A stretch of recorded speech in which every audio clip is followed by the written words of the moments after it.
ಸಂವಿಧಾನದ ಪ್ರಸ್ತಾವನೆ.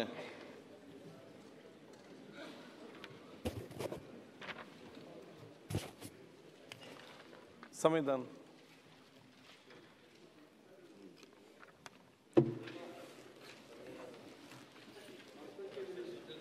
ಭಾರತದ ಜನಗಳಾದ ನಾವು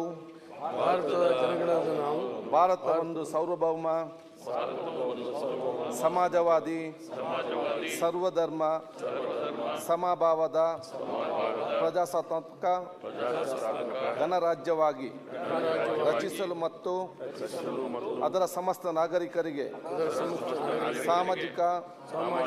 ಆರ್ಥಿಕ ಮತ್ತು ರಾಜಕೀಯ ನ್ಯಾಯ, ವಿಚಾರ,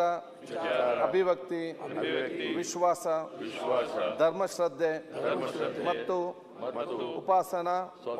ಸ್ವಾತಂತ್ರ್ಯ, ಸ್ಥಾನಮಾನ ಹಾಗೂ ಅವಕಾಶ ಸಮಾನತೆ ದೊರೆಯುವಂತೆ ಮಾಡಲು ಮತ್ತು ವ್ಯಕ್ತಿ ಗೌರವವನ್ನು, ರಾಷ್ಟ್ರದ ಏಕತೆಯನ್ನು ಹಾಗೂ ಅಖಂಡತೆಯನ್ನು ಸುನಿಶ್ಚಿತಗೊಳಿಸಿ ಅವರಲ್ಲಿ ಭ್ರಾತೃಭಾವನೆಯನ್ನು ವೃದ್ಧಿಗೊಳಿಸಲು ಶ್ರದ್ಧಾಪೂರ್ವಕ ಸಂಕಲ್ಪ ಮಾಡಿದವರಾಗಿ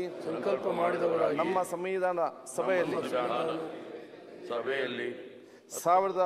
1949 ಇಸವಿ ನವೆಂಬರ್ ತಿಂಗಳ 26ನೇ ತಾರೀಕಾದ ಈ ದಿವಸ ಈ ಮೂಲಕ ಈ ಸಂವಿಧಾನವನ್ನು ಅಂಗೀಕರಿಸಿ